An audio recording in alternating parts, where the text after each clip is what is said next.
rekaman. Bismillahirrahmanirrahim. Assalamualaikum warahmatullahi wabarakatuh. Alhamdulillahi rabbis sama wa rabbil ard wa rabbina wa rabbikum wa rabbil khalaiki ajma'in. Tsumma nusalli wa nusallim ala nabiyyina wa rasulina Muhammad wa ala alihi wa ashabihi ajma'in. Amma ba'd. Para jamaah rahimani wa rahimakumullah. Alhamdulillah Allah pertemukan kita di kesempatan yang mulia ini, di pertemuan yang mulia ini dalam pembahasan yang tentu semoga diridhai oleh Allah Subhanahu wa taala. Ada sebuah hadis Nabi sallallahu alaihi wasallam yang pasti sering kita dengar, juga sering ana ucapkan dan ana sampaikan. Tapi kita tidak akan puas memahami maknanya, tidak akan puas mendalami maknanya, tidak akan puas sampai kita menuju surga Allah Subhanahu wa taala. Disebutkan oleh Nabi sallallahu alaihi wasallam, "Man salaka tariqan yaltamisu fihi ilman," atau dalam riwayat lain yatlubu fihi ilman. Maka apa kata Rasulullah sallallahu alaihi wasallam dampaknya atau apa yang Allah berikan pahalanya, al-ajr? Sahhalallahu bihi tariqan min turuqil jannah atau tariqan ilal jannah. Jadi Allah Subhanahu wa taala akan memudahkan jalannya menuju surganya. Jadi barang siapa yang menuntut ilmu, mengadakan perjalanan dalam niatan dalam rangka menuntut ilmu, maka Allah Subhanahu wa taala akan memberikan tashil, kemudahan baginya menuju surga Allah Subhanahu wa ta'ala. Maka pertama kali yang disiapkan oleh talibul ilmi ketika menuntut ilmu adalah dia bersiap-siap. Dia menyiapkan segala bekalnya, baik itu adalah pena, baik itu adalah buku, baik itu adalah bekal batin kita, kesungguhan, al-ijtihad, juga keseriusan kita, dan juga ikhlas dalam menuntut ilmu itu disiapkan. Dan juga zahir kita juga kita siapkan. Lalu selanjutnya dia mengadakan perjalanan. Karena seseorang pada asalnya ketika ingin menuntut ilmu dia harus berjalan. Dia harus menempuh perjalanan. Baik zaman sekarang itu dengan kendaraan atau tidak dengan kendaraan. Yang pastinya kalau misalnya tidak menempuh jalan tersebut, apakah bisa mendapatkan ilmu? Tidak bisa. Ya, tidak bisa. Ya. Jadi seseorang itu berjalan, seseorang itu menempuh perjalanan dalam rangka menuntut ilmu saja, itu sudah menjadikan dirinya itu dekat dengan surga Allah Subhanahu wa taala, dalam artian ia akan dimudahkan menuju surganya Allah Subhanahu wa taala. Bagaimana kalau misalnya ia datang, dia memahami dan dia mencatat, lalu dia mengamalkan, lalu dia mendakwahkan ilmu tersebut, maka pahalanya itu sangat banyak. Dan ini digabungkan dengan hadis-hadis yang lainnya. Jadi bukan hanya Allah Subhanahu wa taala memudahkan jalan yang menuju surga, kan tapi dia bisa menjadi apa? Sumber kebaikan yang ia bisa memberikan surga tersebut, memudahkan jalan seseorang yang lainnya menuju surga Allah Subhanahu wa taala. Ya, artinya apa? Ketika seseorang tidak mengadakan perjalanan, tidak bersusah payah dalam menuntut ilmu, hidupnya jauh dari ilmu, hidupnya jauh dari Allah Subhanahu wa taala, artinya apa? Akan diberikan kesulitan menuju surganya. Ya. Karena kebaikan Allah Subhanahu wa taala Allah berikan kepada orang-orang yang belajar. Kebaikan Allah Subhanahu wa taala itu Allah berikan kepada orang-orang yang mengerti agama. Sebagaimana dalam hadis Nabi sallallahu alaihi wasallam, Nabi sallallahu alaihi wasallam berkata atau bersabda, "Man yuridillahu bihi khairan yufaqihu fid din." Barang siapa yang Allah inginkan kebaikan bagi dirinya, maka Allah akan fakihkan dia terhadap agama. Ya, artinya kalau Allah tidak ingin kita paham agama, bahkan bukan tidak paham ya, bahkan kita tidak ada keinginan sama sekali, Allah tidak berikan taufik untuk menuntut ilmu, apakah Allah ingin kebaikan kepada diri kita? Tidak. Makanya yang kita saksikan pada saat ini, anak-anak muda ya, misalnya malam Ahad gitu keluar, atau dia pacaran, habis itu ya lihat dengan gaya hidup mereka, style-style mereka, anak kira nggak lepas mereka dari apa? Idha'atus shalah, jadi melalaikan sholat, bahkan mereka la yusalli, mungkin nggak sholat sama sekali, ya. Habis itu menuntut ilmu, nggak menuntut ilmu mereka itu, kelihatan sekali. Habis itu apa, menit-menit apa atau jam-jam apa waktu mereka yang mereka gunakan untuk Allah dari 24 jam tersebut, dari 7 hari tersebut, dari 30 hari atau 29 hari. Nauzubillah. Dan kebanyakan manusia itu jauh dari ilmu. Ketika manusia jauh dari ilmu, jauh dari ulama, maka manusia akan jauh dari amalan. Nah, jauh dari amalan. Ya. Disebutkan oleh Allah Subhanahu wa taala dalam Al-Qur'an. Semoga kita tidak termasuk darinya. Nasullaha fanasiyahum. Maka mereka melupakan Allah, lalu Allah melupakan mereka. Jadi jangan sampai kita termasuk orang-orang yang dilupakan Allah Subhanahu wa taala. Berarti Allah lupa? Enggak, Allah enggak lupa. Tapi maksudnya Allah lupa apa? Allah tidak mengingat dirinya dengan tidak memberikan hidayah dan taufik kepada dirinya. Tidak memudahkan dirinya menuju sumber-sumber kebaikan atau jalan-jalan kebaikan. Tidak memudahkan dirinya menuju rahmat Allah Subhanahu wa taala dan juga syurga Allah Subhanahu wa taala. Nanti ketika di akhirat Allah akan lupa terhadap dirinya sebagaimana ia lupa di dunia. Ya. Sebagaimana Allah Subhanahu wa taala katakan, wala takunu kalladzina nasullaha fa ansahum anfusahum. Dan janganlah kalian wahai orang-orang yang beriman, janganlah kalian wahai jamaah menjadi orang-orang yang melupakan Allah, ya, seperti orang-orang yang melupakan Allah. Apa efeknya ketika kita melupakan Allah? Fa ansahum anfusahum. Maka Allah akan memberikan kita lupa, ya, akan membuat kita lupa terhadap diri kita. Kita lupa terhadap tujuan diri kita hidup di dunia ini untuk apa? Ibadah kepada Allah Subhanahu wa taala, untuk ubudiyah, untuk kita bersujud kepada Allah, akan membuat kita lupa terhadap diri kita sendiri. Jadi bukan hanya Allah lupa terhadap kita, tapi Allah akan membuat diri kita lupa terhadap diri kita sendiri. Nauzubillah. Allah akan membuat diri kita itu lupa terhadap kebaikan. Allah akan membuat diri kita itu tidak menyukai kebaikan tersebut. Sehingga itu bukan karena Allah. Innallaha la yadhlimu mithqala dzarrah. Sungguhnya Allah Subhanahu wa taala tidak berbuat zalim walaupun sebesar biji dzarrah, sebesar biji sawi, sekecil apapun tidak berbuat zalim. Karena manusia ingin melupakan Allah, maka Allah melupakan mereka. Karena manusia itu lupa dari Allah Subhanahu wa taala, maka Allah jadikan mereka lupa diri mereka sendiri. Semoga kita tidak mendapatkan azab ini ketika di dunia. Paman, abang, mas, kita dilupakan oleh Allah Subhanahu wa taala. Coba, abang, kita dilupakan oleh anak kita, bang. Kita datang nih habis dinas, datang ke rumah, habis itu nggak ada perasaan apa-apa.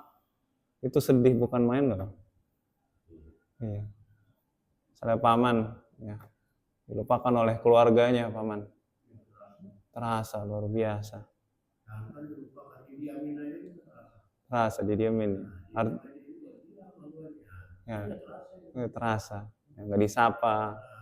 Habis itu tidak diajak. Misal dia ada apa pertemuan tidak diajak paman, ya.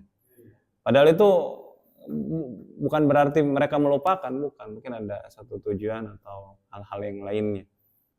Misalnya abang gitu, dilupakan oleh teman-teman, bahkan dilupakan oleh orang-orang terdekat, gimana bang perasaannya?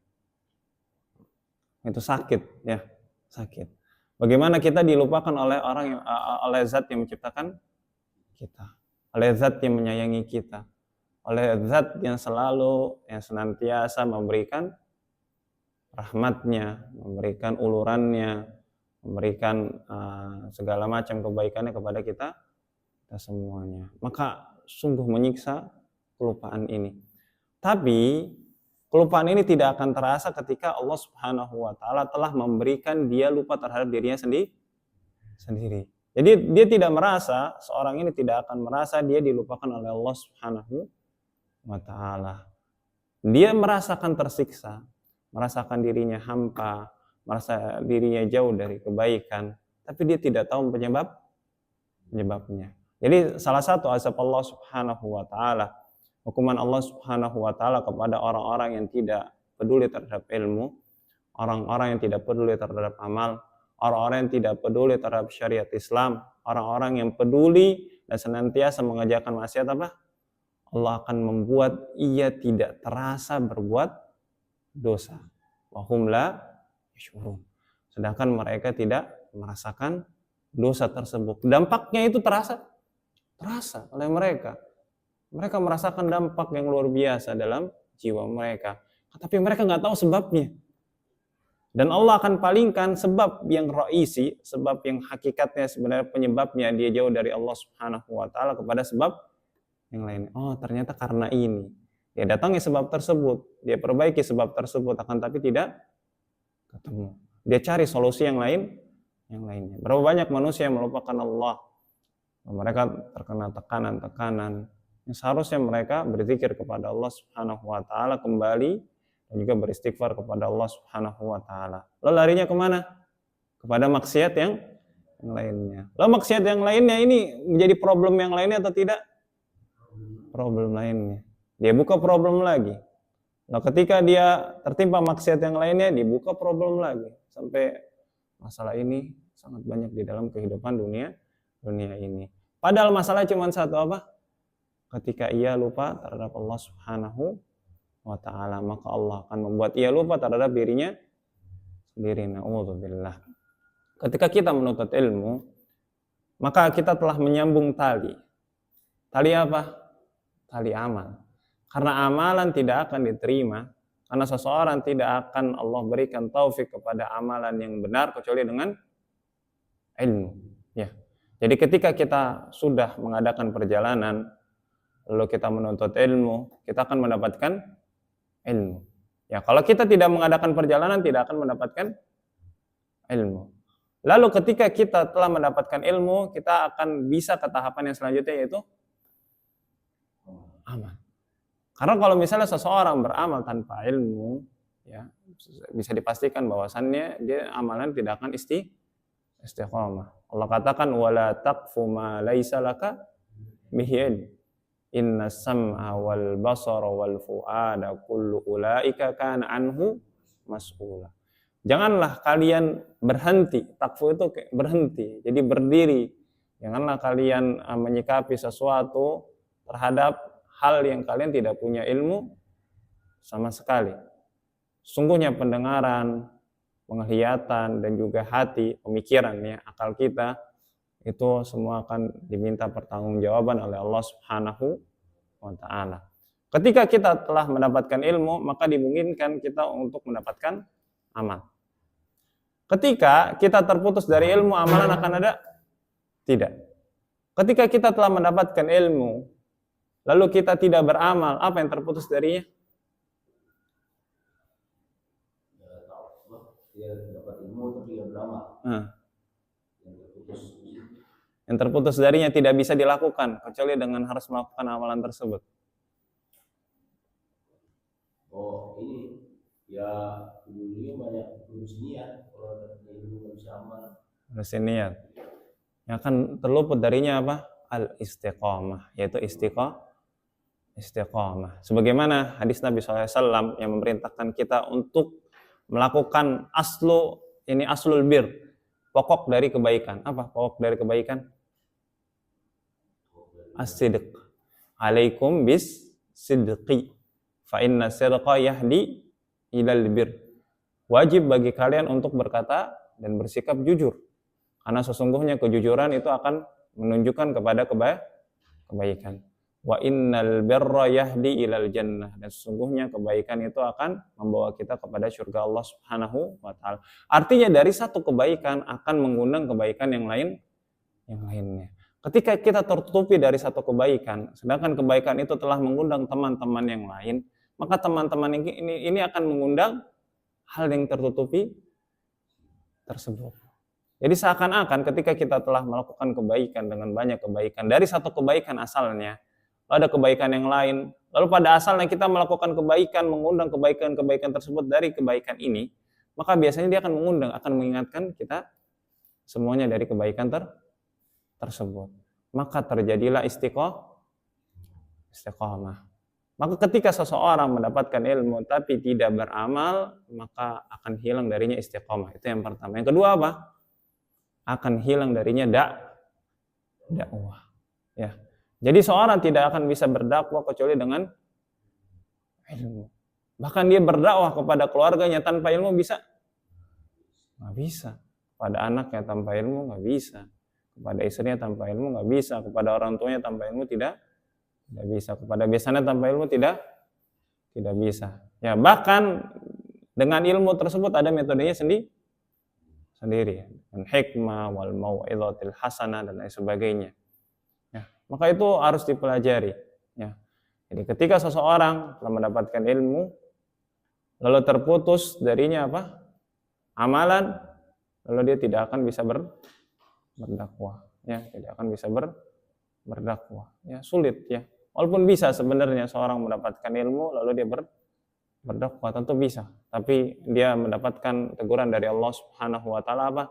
Ya ayyuhalladzina amanu lima taquluna ma la taf'alun. Kabura maqtan 'indallahi an taqulu ma la taf'alun. Wahai orang-orang yang beriman, janganlah kalian berkata atas apa yang tidak kalian kerjakan, ya. Jadi Allah inginnya perkataan kita itu sesuai dengan perbuatan. Jadi selaras gitu, atau tidak beda jauh lah. Dan sungguh besar murka di sisi Allah Subhanahu wa taala ketika kalian mengatakan apa yang tidak kalian kerjakan. Sekarang berapa banyak orang tua yang menyuruh anaknya ke masjid, kan tapi orang tua tidak ke masjid. Lalu anaknya ini menjadi apa di masjid? Main-main. Dia ingin memberikan kebaikan kepada anaknya dengan memerintahkan salat di masjid. Akan tapi apa kebaikan datang dari sisi itu dengan memerintahkan saja? Tidak. Maka dia akan berdosa karena tidak menemani anaknya di masjid. Mengganggu ketertiban di masjid, dosa atau tidak? Dosa. Ya. Ketika tidak berilmu, tidak beramal, maka akan terputus darinya dakwah tersebut. Maka ini sebuah silsilah ya, mutasalsilah, suatu yang seperti rantai ya. Seperti rantai, dan dia akan berhubungan satu dengan yang lainnya. Sampai nantinya ujungnya apa? Kita diwafatkan oleh Allah Subhanahu wa taala, imma su'ul khatimah wa imma husnul khatimah. Allahumma inna nas'aluka husnal khatimah. Ya Allah, kami minta kepadamu husnal khatimah, penutup yang baik. Nah, penutup yang baik, apakah mungkin ketika dimulai habis itu di pertengahan juga, lalu menuju akhirnya itu dengan sesuatu yang buruk? Orang tidak pernah mengadakan perjalanan dalam menuntut ilmu, tidak pernah bersusah payah, tidak pernah mengeluarkan uangnya untuk menuntut ilmu. Lalu selanjutnya apa? Dia tidak pernah fokus pula ketika dia mengadakan perjalanan, dia tidak pernah fokus menuntut ilmu. Lalu tidak beramal, lalu tidak istiqamah, lalu tidak berdakwah dan sebagainya. Ini kan ra'sul bir, pokok dari kebaikan tidak ada gitu. Apakah akan menjadi husnul khatimah? Allahumma inna nas'aluka husnul khatimah, amin gitu, amin aja. Tapi sebenarnya kebaikan itu tidak dilakukan. Maka ini namanya apa? Tamanni atau amal, angan. Apa bedanya ar-raja dalam bahasa Arab dengan amal, dengan tamanni? Apa bedanya, Bung Fuad? Jadi apa bedanya harapan dan angan-angan?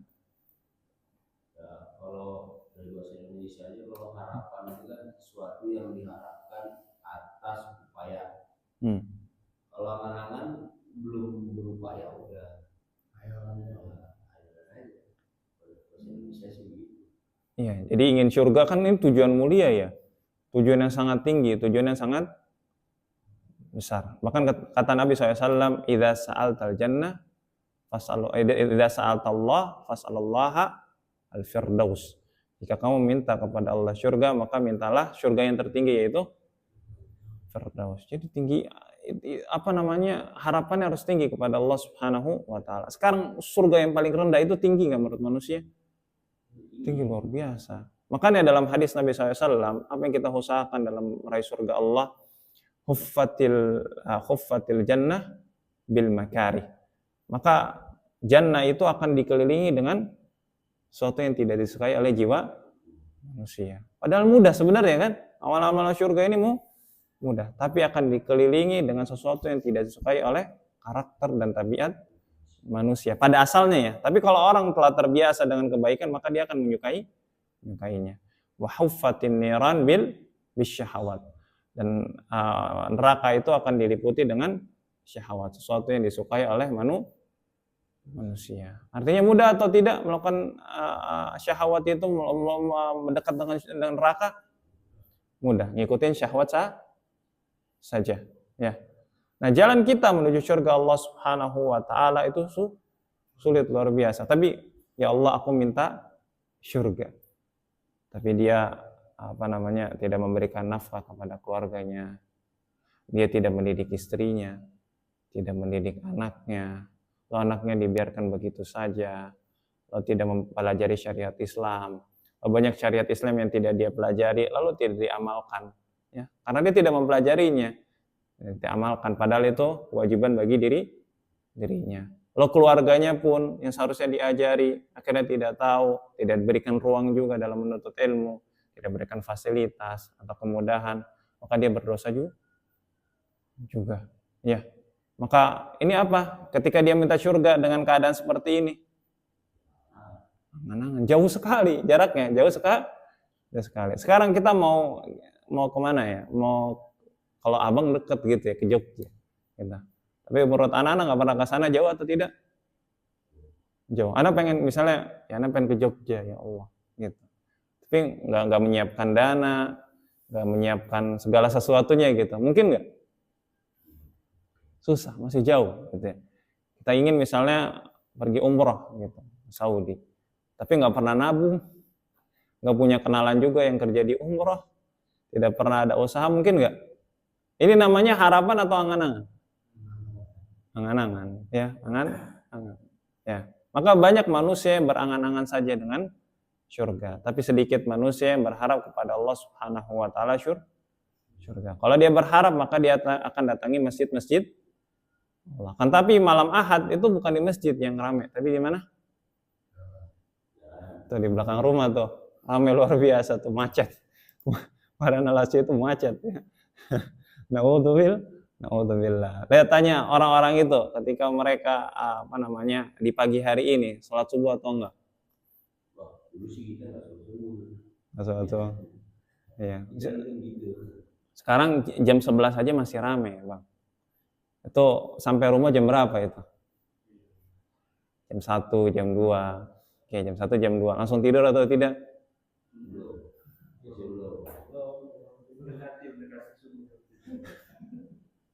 Dari subuh.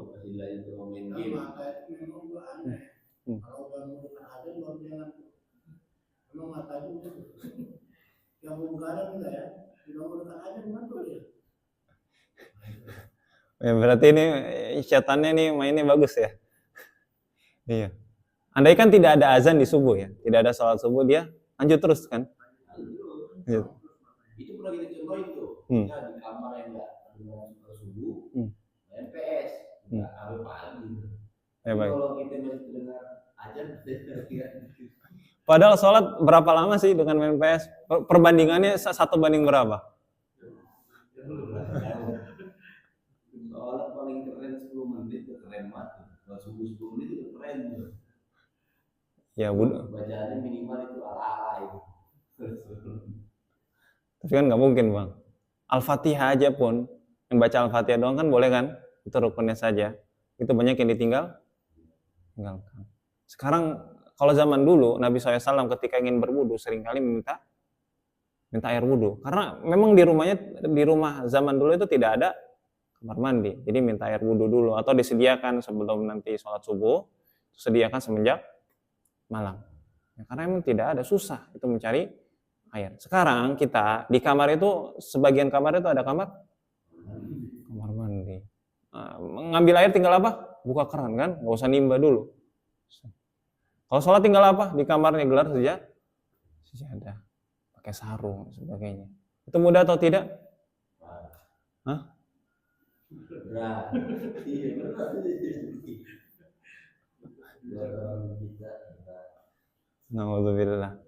Nauzubillah. Sekarang kalau misalnya kita kerja bang, kerja dalam waktu sehari 5 menit bang. 5 menit 10 menit lah. Atau kita total misalnya, kita punya 5 waktu pekerjaan yang harus ada, itu waktu wajibnya. Itu totalnya nggak sampai 1 jam bang. Kerjanya di rumah. Kerjanya cuma sekitar kamar doang gitu ya. Kerjanya tuh ya nggak banyak gerak gitu. Tapi dapatnya besar, surga misalnya. Dapatnya semua nikmat dunia gitu. Kita mau nggak tuh? Mau. Ya, itu kalau dunia sesuatu yang nampak di depan mata kita. Padahal itu kan hilang. Tidak akan manusia ketika mati membawa dunia tersebut. Sekarang surga Allah Subhanahu wa taala. Kita sedang menuju perjalanan menuju surga Allah. Seperti kita ingin rumah gitu ya. Kita nabung atau tidak? Nabung, persiapan. Ini rumah kita di surga Allah Subhanahu wa taala, maka bukan angan-angan. Sejam aja deh kita sisakan waktu kita dari 24 jam untuk Allah. Masih berat? Alhamdulillah, ringan, alhamdulillah. 2 jam lah. Berat? Lumayan berat ya. Dulu para ulama, para sahabat Nabi SAW, mereka menghidupkan malamnya untuk Allah Subhanahu wa ta'ala. Mereka memberikan hidupnya seluruhnya untuk Allah Subhanahu wa ta'ala. Sebagaimana Allah katakan apa?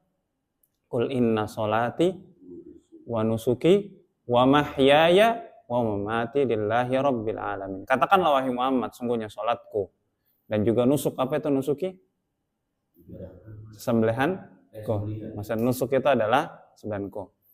Wa mahyaya, dan hidupku dan matiku untuk siapa? Rabbil alamin. Bukan untuk syahwat, bukan untuk dunia, bukan untuk harta, bukan untuk wanita dan lain sebagainya, tapi untuk Rabbil alamin. Telahkah kita mengabadikan, kita merelakan dan memperjuangkan hidup kita untuk Allah, untuk Rabb kita? Ya. Maka kita pertanyakan dengan diri kita sendiri. Semoga Allah Subhanahu wa taala memberikan kemudahan bagi diri kita.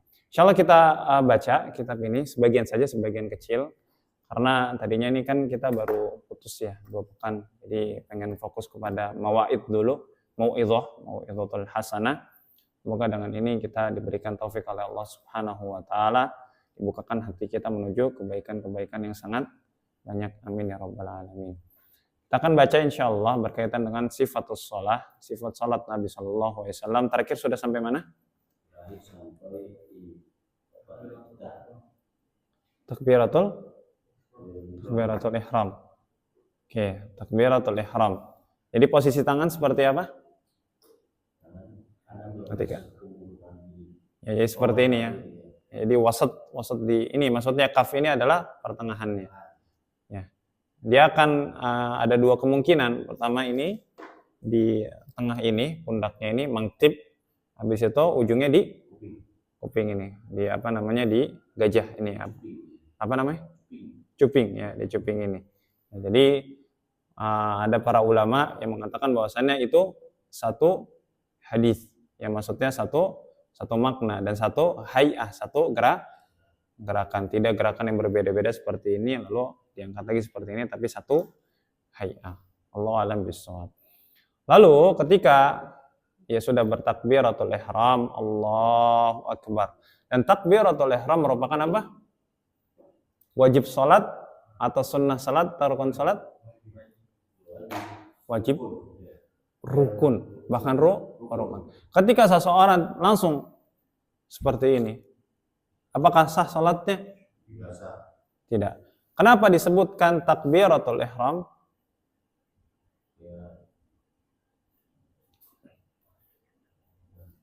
Karena dengan takbir, Allahu Akbar, ucapan Allah, bukan angkat tangan beda lagi ya. Karena takbir itu apa? Ucapan Allahu Akbar. Al-ihram apa?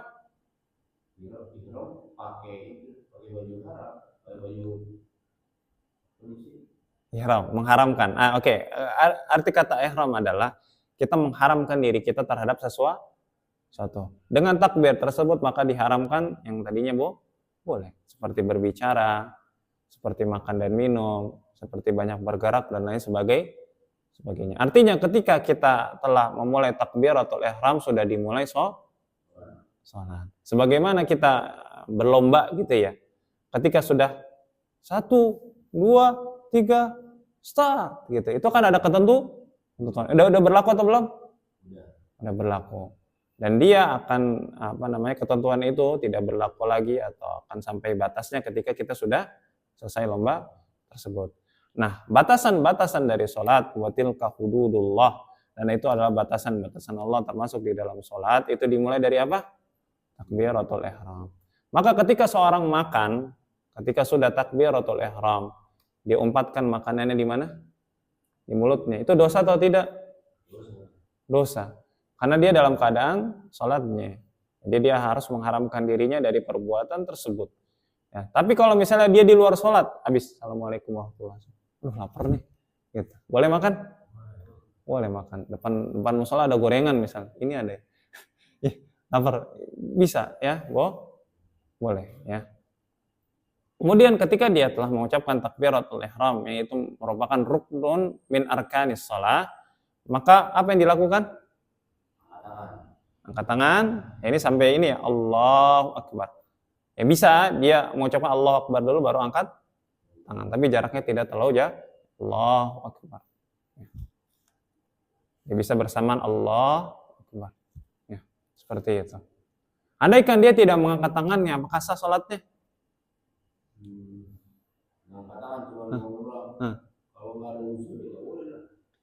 Kita katakan sah. Allahu Akbar.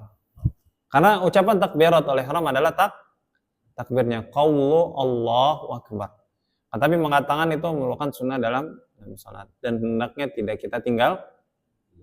Karena ini kebiasaan manusia juga, dan ini merupakan sunnah Nabi SAW, tidak pernah meninggalkan raf'ul yadain, mengangkat kedua tangannya. Maka kita angkat kedua tangan kita, kecuali tangannya mungkin tidak bisa digerak, akan langsung Allahu Akbar, lalu dia melakukan apa yang dia bisa lakukan. Kemudian wa yadau yadahul yumna ada alal yusra, dia meletakkan tangannya yang kanan di atas tangannya yang kiri. Di mana? Fauqa surratihi au tahtaha au ala sadri. Di mana? Ya di atas udel. Ya di bawah dada. Ya. Habis itu bisa di bawahnya. Ya, jadi ini tergantung ikhtiar kita atau pilihan kita di mana yang nyamannya. Jadi tidak ada batasan dalam syariat dia harus di dadakah atau harus di sinikah. Jadi bisa dia memilih antara di pusarkah atau di bawahnya atau di atasnya atau naik sedikit. Tapi kalau kata Syekh Abdul Salam, sebagian ulama memakruhkan kalau itu tidak. Tapi sebagian yang lain itu sunahkan, seperti Syekh Albani rahimahullahu ta'ala. Wa yaqulu, kemudian dia mengucapkan apa? Subhanakallahumma wa bihamdik. Doa istiftah ini. Ini merupakan sunnah dalam salat. Subhanakallahumma wa bihamdika wa tabarakasmuka wa ta'ala jadduka wa la ilaha ghairuka. Ada yang baca doa istiftah ini? Enggak ada. Bacanya apa, Bang? Allahumma ba'id baini wa baina khati.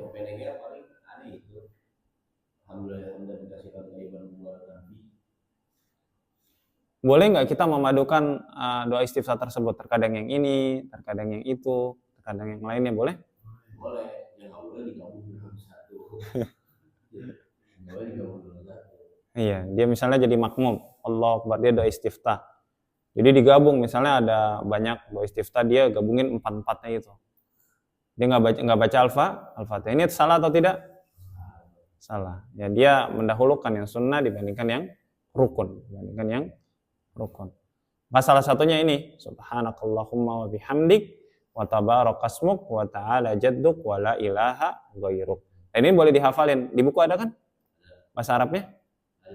Ada, silakan dihafalkan. Nanti ketika doa istiftah bisa doa istiftah yang lainnya.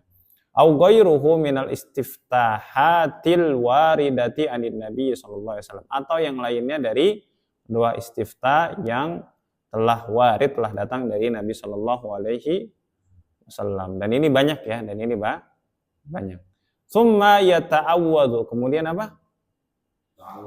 Ta'awudz. Mengucapkan gimana ta'awudz itu? A'udzubillah minasyaitonir rajim atau a'udzubillahi samil alim minasyaitonir rajim. Iya.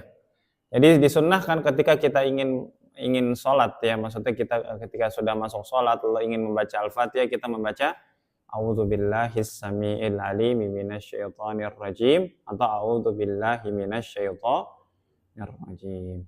Dengan itu apa? Karena ketika kita sudah memulai bacaan sholat, kita sudah memulai bacaan Al-Quran, maka apa yang terjadi? Syaitan itu akan semakin dekat dengan kita. Coba takbiratul ihram, Allahu akbar, doa istiftah, bacaan sholat, apa yang terfikirkan itu? Terfikirkan. Ya. Makanya kita senantiasa kita bertawadhu kepada Allah Subhanahu wa taala dalam sholat kita. Karena banyak hal yang seharusnya tidak kita fikirkan dalam sholat dimasukkan dalam sholat tersebut. Bahkan itu tidak dengan keinginan kita, spontan aja masuk gitu ya. Tidak bisa kita lawan. Seperti itu ya.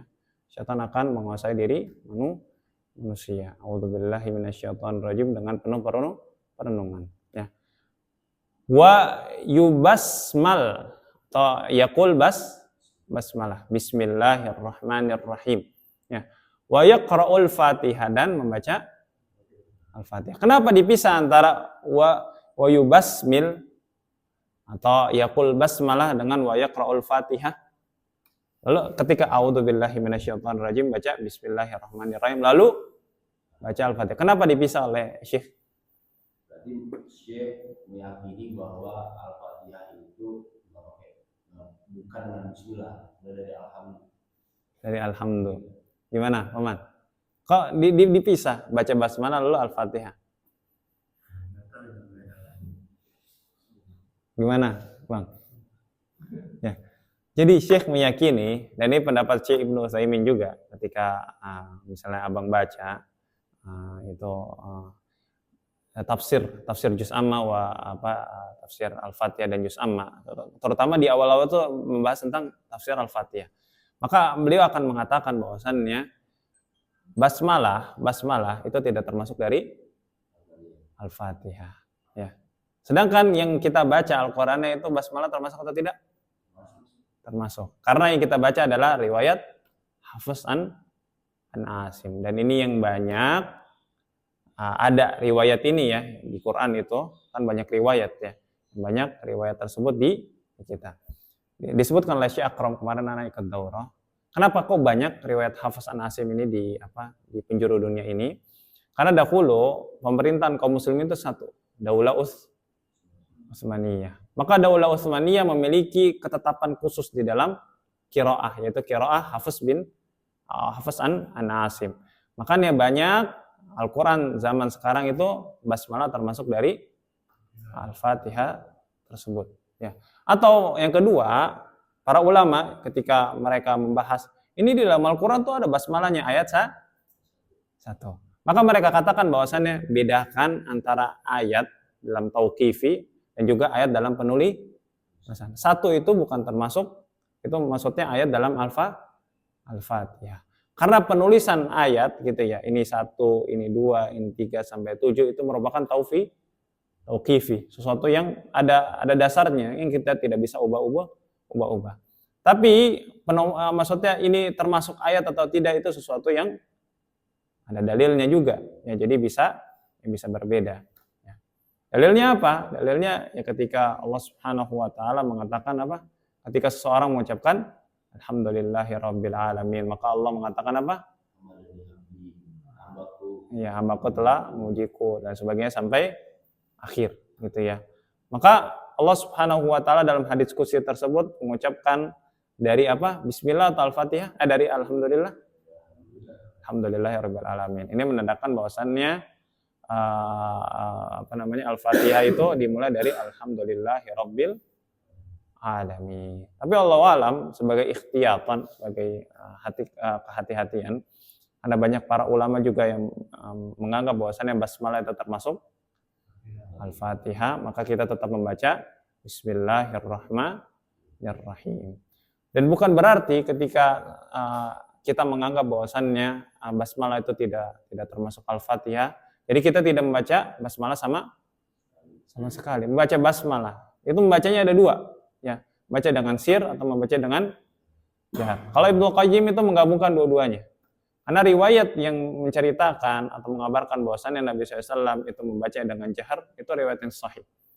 Dan juga riwayat yang mengatakan bahwasannya Nabi SAW membaca dengan sir, riwayat yang sahih juga. Kata beliau, boleh kadang-kadang membacanya sir, boleh kadang-kadang membacanya jahar. Tidak masalah insyaallah. Ya. Kemudian yang terakhir, wa yaqra'u ma'aha fi raq'ataini al-awlayaini minar rubaiyat was-sulusiyat aw was-sulasiyat suratan aw suratun takunu fil fajr min tiwalil al-mufassal wa fil maghribi min qisarihi aw fil baqi min awsatihi. Apa itu maknanya? Kemudian dia membaca bersama Al-Fatihah apa? Surat pada 2 rakaat awal pada surat jumlahnya 4 dan 3 rakaat. Kalau sholat subuh itu tiwal mufassal. Apa itu tiwal mufassal? Di situ ada keterangannya? Ada al-mufassal adalah mulai dari qaf hingga akhir Al-Qur'an. Kalau tiwal mufassal mulai dari qaf sampai an-naba. Kalau mufassal dari an-naba hingga ad-duha. Kisah mufassal dari ad-duha sampai an-nas. Oke, ini ya pembagian ini ya, tiwal mufassal, habis itu qisar al-mufassal, ausat al-mufassal. Ini merupakan sunnah Nabi Shallallahu Alaihi Wasallam. Jadi tidak hanya membaca qul a'udzu birabbil falaq, qul a'udzu birabbin nas, qul huwallahu ahad, idza jaa nasrullahi wal fatabbat yada abi lahabiw wa tab, ya qul ya ayyuhal kafirun wal adiyati dhab idza zulzilatil ardu zilzalaha. Tapi sunnah Nabi SAW ini bukan berarti wajib ya. Tapi sunnah Nabi adalah ketika sholat fajar itu bacaannya panjang. Abang Fuad ketika bacaan panjang, aduh ini lama banget, aduh pengen kerja ini gimana? paling panjang al-wurus itu al-wurus panjang banget. Ya, jadi bisa menyesuaikan juga ya. Jadi kalau misalnya kita ada keadaan tertentu, ya maka jangan dipaksakan ya, jangan kita dipaksakan. Ya. Tapi ketika sholat maghrib itu apa? Seharusnya yang pendek. Jangan yang panjang dibaca ketika sholat maghrib. Baca Al-Baqarah misalnya, dalam keadaan itu lagi puasa baca Al-Baqarah misalnya, atau surat-surat yang lain itu kan buat was-was sebenarnya. Kalau maghrib ada yang baca ala-ala itu kesel banget. Lalu ketika itu kan sholat fajar sama sholat maghrib ya, sisanya tuh sholat zuhur, sholat asar sama sholat isya, berarti ya sholat isya, yaitu pertengahan ausatihi ya, ausatihi ya.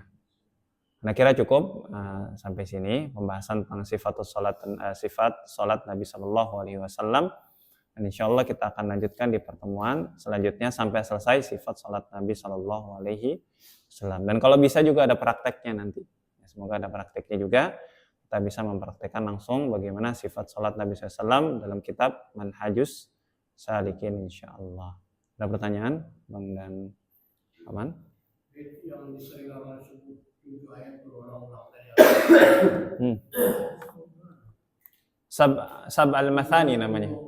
Sab al-Mathani dalam hadis ada. Jadi